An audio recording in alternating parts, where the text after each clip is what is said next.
Eh bien bonjour et bienvenue sur l'espace dédié au site mécaniqueuniverselle.net, le site qui vise à démontrer que l'humanité dans son ensemble, le phénomène humain, dans sa totalité, évolue vers son ultime perfection. Alors d'abord précisons pourquoi je parle d'ultime perfection. Parce que selon moi, l'humanité est toujours parfaite au présent, parce qu'elle ne peut pas être autre chose que ce qu'elle est. C'est son principe d'évolution. Comme pour un être humain, on est toujours parfait pour notre âge, parce qu'on ne peut pas être plus avancé que ce qu'on est. Le bébé ne peut pas être un enfant, il doit tomber, être maladroit, mal maîtriser ses mains, etc., etc. Et puis, il devient un enfant, et l'enfant est parfait en tant qu'enfant, et puis il deviendra un adolescent, et l'adolescent est parfait en tant qu'adolescent, même s'il doit passer par tout un tas de périodes un peu critiques, difficiles, c'est ce qui va faire de lui un adulte, etc., etc. Et donc, on est toujours parfait jusqu'au moment où l'humanité deviendra, elle est toujours parfaite au présent, jusqu'au moment où elle deviendra parfaite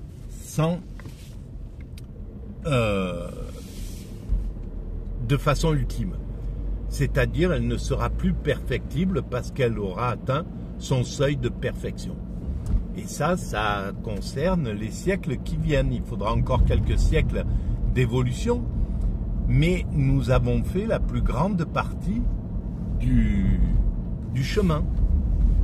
Entre le moment où nous nous sommes constitués en humanité et aujourd'hui, eh bien, nous pouvons mesurer l'évolution que nous avons faite. Évidemment, on est imparfait, on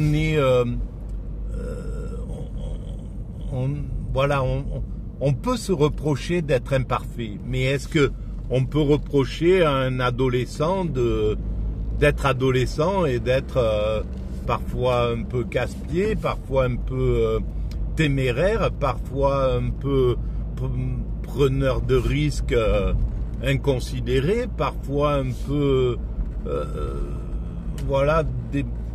sortant de la légalité, etc., etc. On ne peut pas, c'est son chemin, il doit passer par une période et c'est comme ça. Et l'humanité, c'est la même chose. L'humanité, elle doit passer par des périodes, là on est encore, par exemple, dans une période où on utilise la guerre. Tout le monde sait maintenant que c'est absurde, c'est de s'autodétruire. Maintenant qu'on a une vision de cette planète posée, perdue au milieu de l'univers, l'intérêt de se faire la guerre et de s'autodétruire, de s'empêcher mutuellement de nations entre nations, de groupes de nations entre groupes de nations, comme actuellement entre l'Occident et les BRICS, c'est complètement absurde. On est perdu au milieu de l'univers.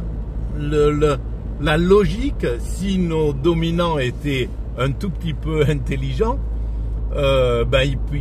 puisqu'ils ont le moyen, ils se retrouvent dans les G7, les G20, etc., etc., dans les rencontres internationales, ils ont les moyens absolus de dire, bon, franchement, on est con, on massacre, on fait massacrer des gens, on est vraiment des criminels. Maintenant, en plus, il y a des études qui ont montré que ces dominants avaient 20% de psychopathes à l'intérieur d'eux, donc ils devraient pouvoir au moins le réaliser.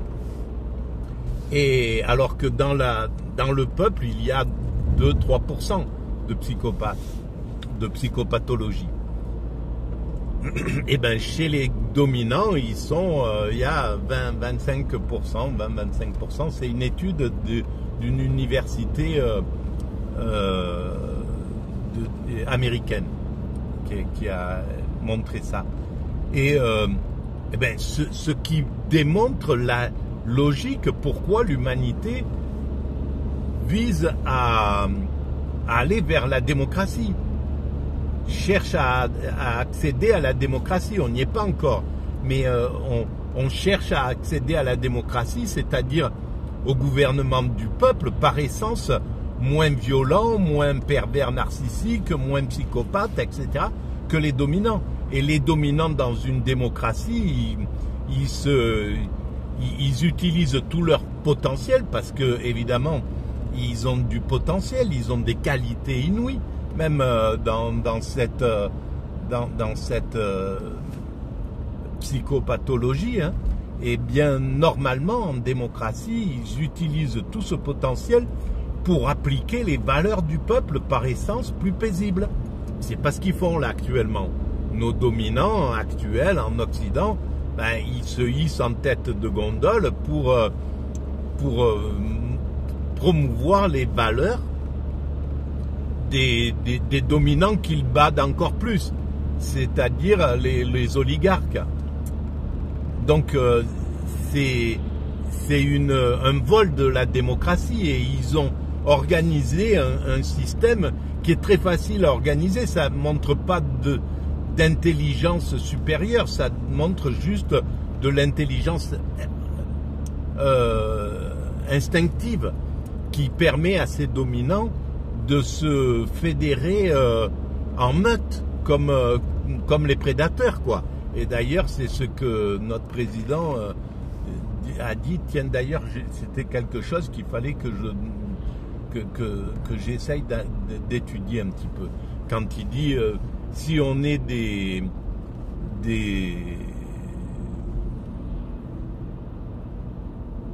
proies en somme, si on reste des proies, si on reste des alors il y a les carnassiers, les carnivores et les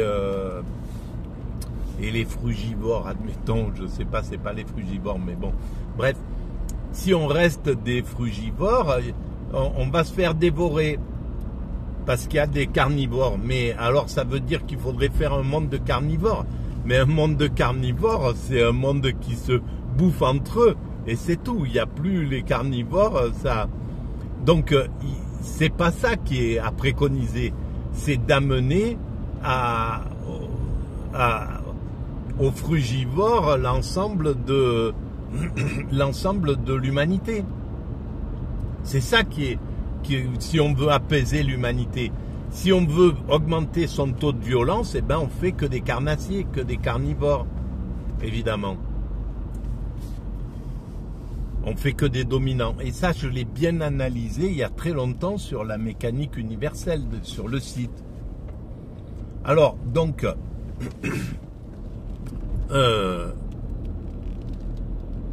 ah ben ça m'a sorti de ce que j'étais en train de dire. Ça, c'est assez incroyable. Bon, bref. Les dominants, donc c'est absurde. C'est absurde de détruire une planète qui a tout pour être un paradis.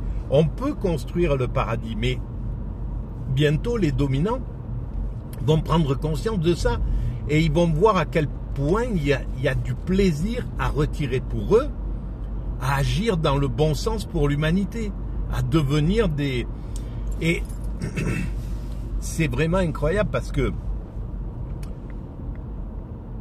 cette nuit, d'habitude, j'écoute que de la philosophie la nuit quand quand j'ai un peu du temps. J'écoute de la philosophie sur France Culture, sur France Inter ou des choses comme ça. Et là, je suis tombé par mégarde sur une vidéo qui s'est mise, une audio à propos d'un criminel en série, Guy Georges. Et donc c'était l'explication sur il y avait 5 ou 6 audios qui parlaient de ça. Et lui-même était incapable, d'après ce qu'on voit derrière, ce qui en ressort, c'est qu'il ne comprend pas ce qui l'a conduit à cette chose. Parce que c'est l'instinct qui parle. La conscience n'est pas là, dans cette chose-là. Et à la fin, on sent que, apparemment, c'est une vision comme ça, mais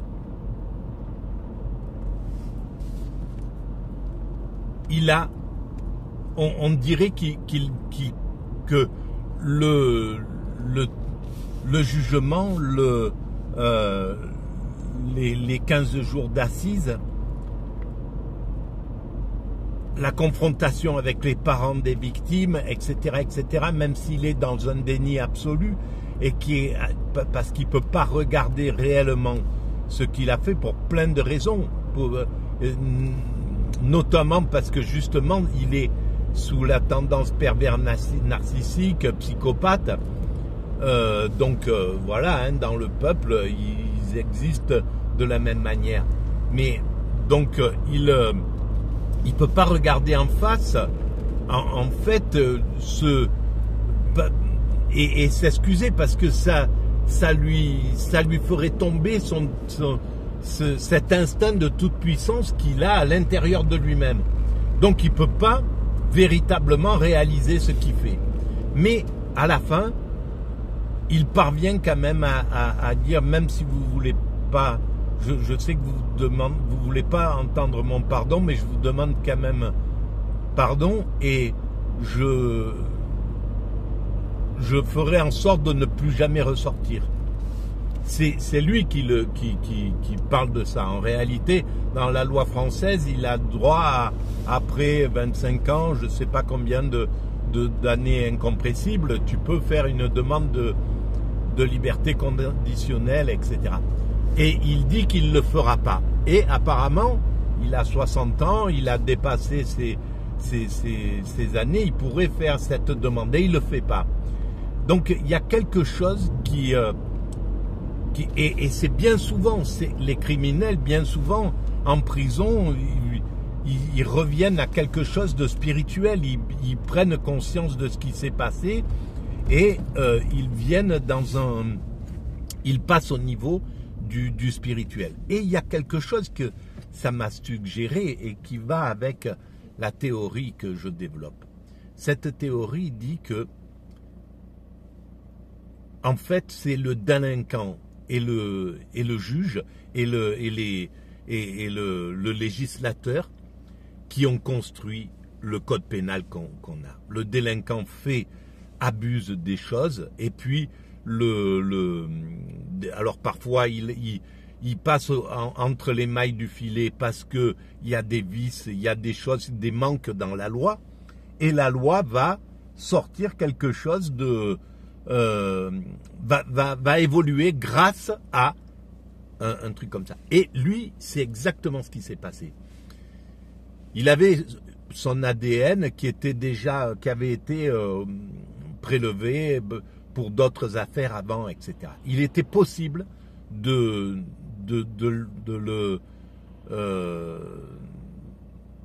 l'attraper, en somme, en confrontant cet ADN, mais la loi interdisait ça. Il n'y avait pas un fichier français total des délinquants sexuels et des criminels, quoi. Eh ben, à la sortie de son jugement, ça a été imposé. L'humanité a imposé ce truc-là. Et maintenant, nous avons cette opportunité qui est considérable, quoi. Hein. Il y a ce fichier, etc. Donc, ces crimes odieux, ces crimes tragiques pour les familles, dans les familles, on voyait vraiment le panel de la société humaine. C'est-à-dire qu'il y a eu une mère qui a il y avait une famille qui disait on ne pourra jamais pardonner, c'est impardonnable, etc. Et il voulait pas entendre parler de son pardon, et ça s'explique. C'est des questions de caractère de famille même, parfois. Et donc il y avait cette impossibilité à accepter le pardon. Et une mère, quand ce gars a dit, a avoué le crime de sa fille, elle, sans parler, elle lui a dit merci avec la bouche, et lui il a secoué juste la tête, et ça a suffi. Que la façon dont elle a parlé de ça, cette femme, eh ben c'était inouï. Et on sait que aux États-Unis, il y a des parents qui vont voir qui vont donner leur pardon aux prisonniers qui ont tué leur enfant. Donc on sait que c'est là derrière que ça se passe, la réalité. C'est pas on est sorti du système. Le système œil pour œil, dent pour dent, c'est que de la souffrance, et on le voit à tous les niveaux où se joue ce genre de choses. C'est que de la souffrance. C'est lié à, bon bref, c'est lié à plein de choses. Mais donc il y a cette dimension. Les dominants, bientôt, ils vont prendre conscience que c'est une absurdité. Mais pour qu'ils prennent conscience, il faut que ça monte à la conscience de l'humanité. Ce type de pensée, que c'est complètement absurde de se taper dessus, de se massacrer, d'essayer de neutraliser les Russes parce que ils étaient un peu expansionnistes, ou ils voulaient prendre du pouvoir, ou j'en sais rien, ou et c'est pareil pour les BRICS. Donc que les États-Unis se bagarrent pour garder l'hégémonie. L'hégémonie est une absurdité. Il faudra en sortir. Parce que l'idéal, c'est la coopération, c'est pas l'hégémonie. L'idéal, c'est qu'on passe sur un monde fraternel et on met toutes nos énergies ensemble pour faire que cette planète soit pour régler tous les problèmes de la planète, y compris les problèmes écologiques, les problèmes pathologiques, les problèmes existentiels, les problèmes philosophiques, les problèmes sociaux, les problèmes, etc., etc. Tout ça est donc on viendra à ça. C'est une obligation. Alors ça prendra peut-être encore 10 ans, 20 ans, mais c'est tragique quand on voit les choses de l'extérieur, comme beaucoup peuvent le voir comme ça.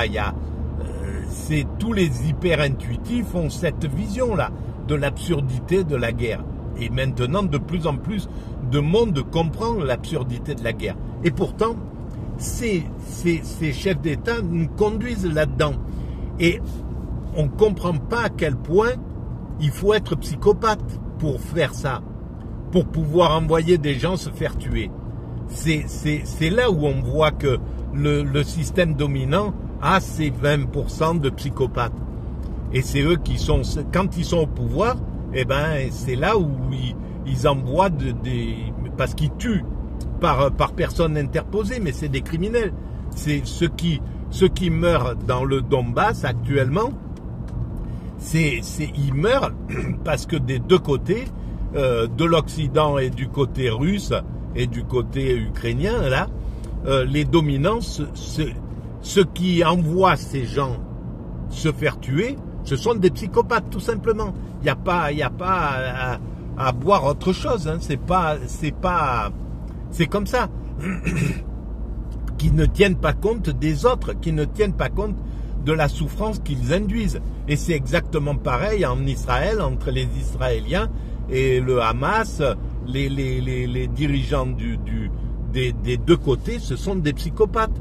Et c'est exactement pareil dans les autres guerres qui passent, etc., qui ne tiennent pas compte en réalité des crimes qu'ils font commettre. C'est des tueurs qui sont simplement qui arrivent à être dans une sorte de légalité. Mais ce sont des tueurs, ce sont des psychopathes. Et donc, le jour où ils vont comprendre, parce que c'est pas leur faute en réalité, c'est pas que c'est pas leur faute, mais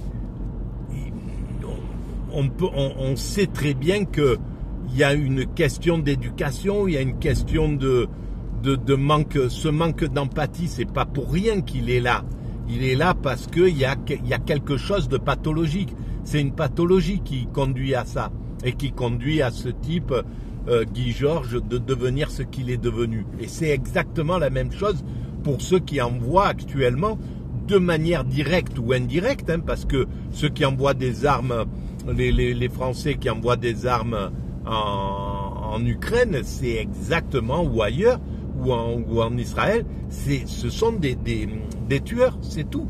Ils savent très bien, sauf qu'ils ne veulent pas le voir. Et ce qui est étonnant, c'est qu'il n'y a pas un journaliste qui va se poser devant eux et leur dire « Est-ce que vous pouvez, s'il vous plaît, est-ce qu'on peut parler? Je vais vous poser quelques questions. Est-ce que vous savez ce que vivent les gens dans les tranchées actuellement dans le Donbass? Est-ce que vous êtes conscient de ce que qu'il y en a qui perdent un bras,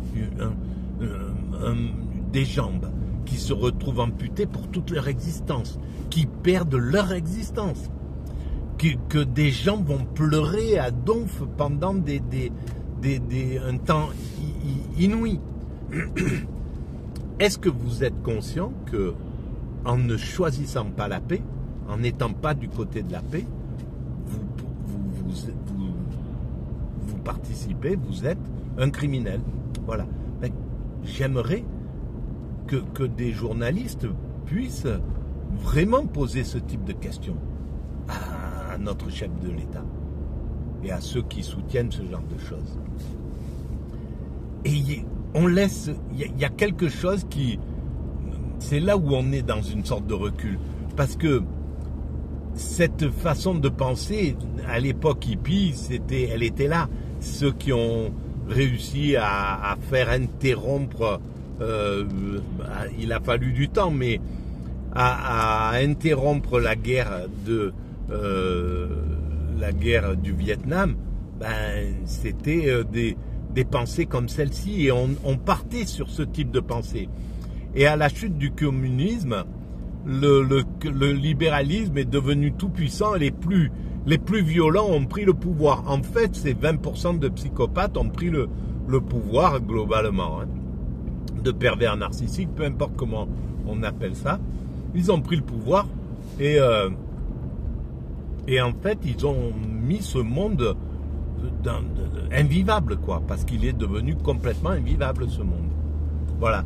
Bon, je vais arrêter là pour cette vidéo, elle est longue. Elle dit des choses, hein, voilà, mal dites, mais il y a certainement des contre-vérités, des choses qui sont mal conçues, mal comprises. Il y a un manque d'empathie pour ces dominants, c'est clair, parce que je suis révolté et je devrais avoir beaucoup plus d'empathie, les voir comme des gens qu'il faut soigner, qui sont, pardonnez-leur, ils ne savent pas ce qu'ils font, quoi. Et j'y arrive pas là. Bon, voilà, c'est dommage. Alors, si vous pensez que ça a un peu d'intérêt, ces visions, vous pouvez mettre des pouces, vous pouvez vous abonner, vous pouvez envoyer le lien à vos amis, vous pouvez établir des liens avec d'autres sites, donc sponsoriser, soutenir cette chose-là. Et vous pouvez aller visiter l'espace mécanique universel, mon site, où j'explique cela depuis 20 ans maintenant, 25 ans. Et donc vous pouvez aller visiter la théorie sur papier, enfin écrite. Et vous pouvez laisser des commentaires. Tout ça augmente la visibilité du site. Et maintenant, il y a un petit lien de soutien. Vous pouvez faire un don si vous le jugez pertinent pour soutenir techniquement et technologiquement cet espace et la mécanique universelle pour pouvoir embaucher un webmaster, des choses comme ça qui sont un peu nécessaires maintenant pour soutenir le site. Et puis il y a d'autres projets, vous verrez si vous allez sur l'espace. Voilà. Merci en tout cas de votre écoute et de votre bienveillance.